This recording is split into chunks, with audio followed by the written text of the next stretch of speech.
Hey Harmonizers, here's a little update with Tom's Treasure, my little palomino Mustang that is working on getting started under saddle. So we have just started kind of getting back to work after me getting back from all my travels in Florida and everything else. So here's a little look at her starting to learn how to move off the leg. And in this particular session, we're going to be working towards getting her to do her first ever canter under saddle. So even though Allie and Natalie had been doing some work with her while I was away in Florida, they had never progressed to doing canter under saddle. So this will be her very first time doing that under saddle. And the trot work that was done was pretty just kind of preliminary basic stuff. Allie had gotten full circles going around, but hadn't done too much beyond that. So this is pretty exciting, getting to work on that kind of stuff. And so before I do that, I want to make sure she's really comfortable moving around. You can see I'm really kind of picking up on my rein, asking her to bend around my leg. I want to make sure she's not upset by my leg. I want to make sure that she's not upset by me picking up the rein either. I want to know that she's going to be really comfortable, and that when we go off to do a canter, if I need to kind of put her in a one rein bend, that she's going to understand what that means, and most importantly, that she's not going to be panicked by any of that stuff. Really, the canter, I want to be completely non-eventful. We shouldn't have to ride through bucks or anything like that. It should be pretty easy going. Here's a little look at some of our trot stuff. We've been starting to work on slowing down her trot a little bit and starting to ask for some bend and using her body a little bit better. She used to trot really fast, and so this is just kind of slowing it down, her first kind of work on getting into that jog. And when she gets confused and thinks about walking, I don't give her a big kick or anything. We just allow her to walk for a couple steps and then pick up that jog again. Here, a little look at going the other way and just asking her to use herself a little better, starting to go a little slower. Anytime she starts to kind of stretch down in her back and her body, I just kind of totally give her the rein and let her work on that and stretching through. And if she kind of comes up, then I just pick up my rein a little bit and add a little bit of contact, a little bit of leg, and ask her to think about rounding herself a little bit more. Everything we're doing is totally bitless, just riding in the fusion halter. Here doing a little back up. She tends to kind of be a bit stickier in that right hip, so asking her to back up there. And she's sticky like that both on the ground long lining as is riding, so I don't think it's me, I think it's her, and just a matter of working those muscles kind of evenly. So this is my first time ever asking for a canter. She was feeling really comfortable, so I thought, all right, let's give it a go. So here you can see I'm kind of encouraging her. I'm using my voice a little bit. And here she finally breaks into a little bit of a canter, kind of stumbles along the way, but we're going to give her a cookie because I want to reward her for trying something new, feeling comfortable in the learning process that she could try that, and that even when she stumbled and it felt weird and different, that she didn't get upset. I want to always make sure that my horses feel like as long as they're trying, they're going to be rewarded. I'm going to be happy with them. There's no need to get upset or get anxious or get worried or anything like that. So here we're going to go off again, and this time she gets the canter a little bit easier, and we hold that for a few strides here, coming around, and she just feels so nice and relaxed. All that work that we've been doing long lining to train that canter and get it more balanced before we get in the saddle and do it has really paid off. Her canters used to be really fast and all over the place, and now they're just so much better on the long lines, and that's really transitioned into the saddle, which is fantastic.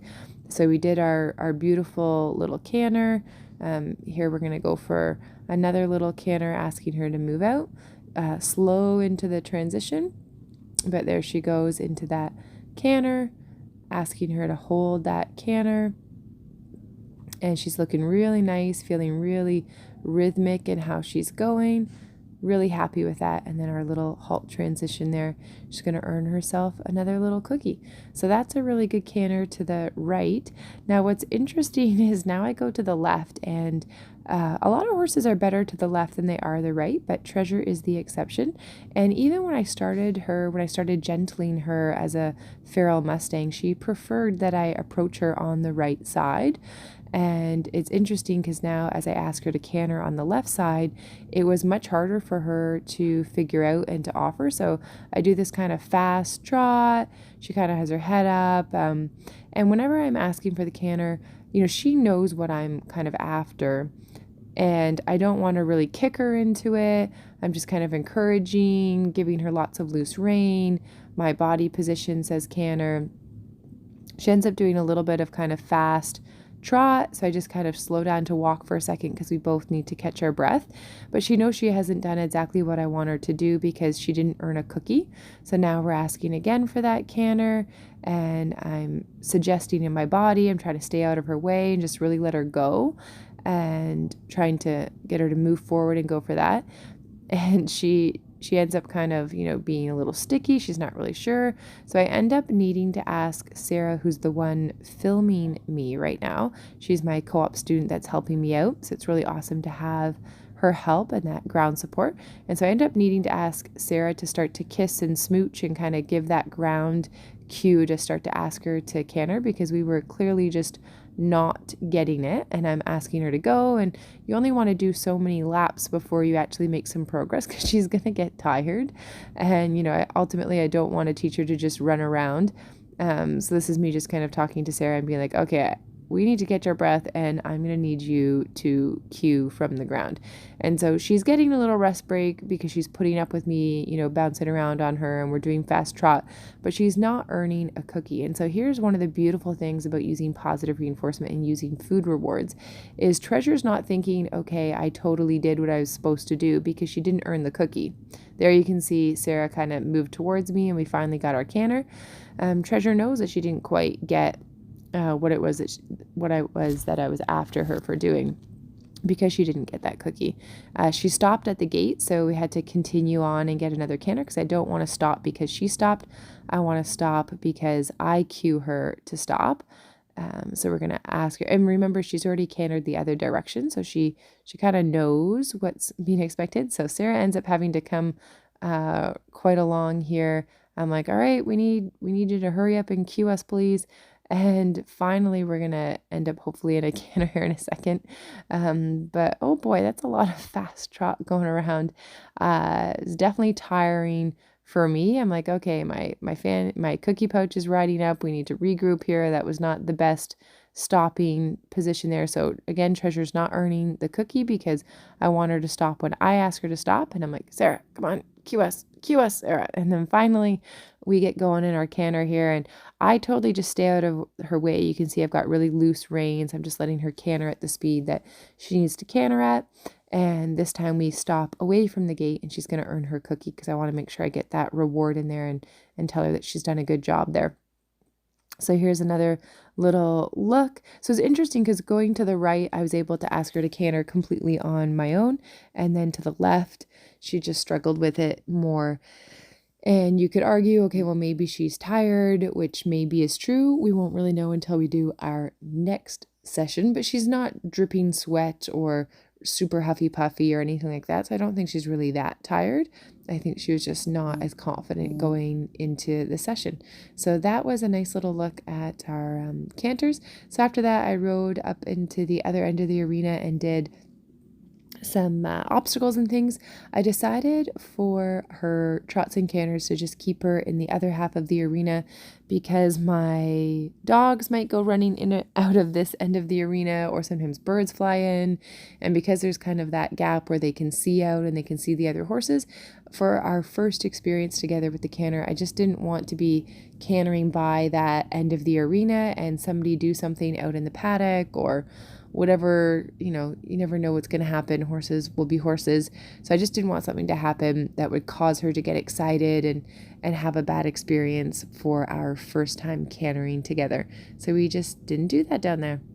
And then here is riding through the noodles for the first time. So as we approach the noodles, I want to make sure she understands that the noodles move. So I kind of move them above her head. And then here I was actually going to bend and give her a cookie. And she kind of goes, oh, there's noodles on my head. So I just let her back up and I give her that little cookie there. And then she kind of says, oh, well, can we just back up instead? And I'm like, no, we actually have to go forward and go through the noodles. So it kind of backfired a little bit, rewarding her for stopping and backing up. She seemed to kind of think that that's what she was supposed to do, but not the end of the world. I just kind of keep her straight. As she approaches it, I want to make sure she understands that they move. So I just kind of do that again. But I don't give her a cookie this time for backing up. And I just wanted to make sure before it got behind us, because I'd rather a horse kind of go backwards like that than, let's say I go through the noodles and they move and she gets startled by it behind her. I didn't want her to go taking off through the noodles. So you can see this works out pretty nicely here. She walks through, she wants to kind of get away from them, and you can tell that because she's kind of hesitant to standing still and is a little bit stressed taking her cookie rather than being super relaxed. And there's another perk to using positive reinforcement and using that food is she didn't really want to stand there, but because she was getting a cookie, it was like, oh, okay, like I'll stand here, and she did it. And so then you can see we do it again and it's so much better. And then we'll repeat it again and it will be even better. So there's sometimes a lot of hesitancy to use food rewards. A lot of trainers don't like to use them, and they're worried about their horse being a cookie monster or whatever other issues they have with them. But I see so many values with using food. You know, she was legitimately nervous about these pool noodles when we first went over there, and it could have been a situation where maybe she took off going through them, or where she was anxious about it. And very quickly, using food rewards, we're able to get her confidently going through the noodles, confidently stopping after the noodles, because she's taking that reward, being able to back through them, go forward through them, and make a lot of progress there. And the cool thing is the horse starts to see it, instead of me just making her do this and making her do that and like, what is Lindsay going to get me to do next, and provoking anxiety. It's like, oh, okay, like if I do this, I get a cookie. And it starts to make the horse more eager to try, and they definitely get more motivation. They definitely get more excited about what they're doing, and they don't get as worried or worked up about these potentially stressful situations, because there's something in it for them. It's like, oh, okay, I do this and then I get my little paycheck, and I do this and then I get my little paycheck. And like, look how beautiful that was. She stopped on a totally loose rein, took that cookie so nice and relaxed, and I'm like, all right, that's all we needed to do. So we come on over here and we do our little kiddie pool things, which I had never ridden her through before, so she walks through those like a total champ, no problem at all. And those types of obstacles can be kind of scary for horses. They make a little bit of a noise. They have to step up and put their feet up and over them. And then I thought, you know what, let's practice, finish with a little bit of a ground tie. So we're just going through some of the skills that she will need eventually for Extreme Cowboy.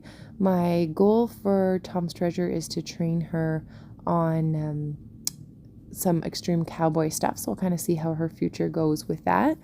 And she's named Tom's Treasure in memory of Tom, who was a military veteran who committed suicide, and so naming her Tom's Treasure after him, even though she's a girl, but we call her Tom's Treasure in memory of Tom, and in the hopes that we can keep talking about suicide prevention and mental illness, and thanking our veterans for what they're doing for us in the military service, and recognizing some of the hardships that they go through and the stress and trauma that they go through as well.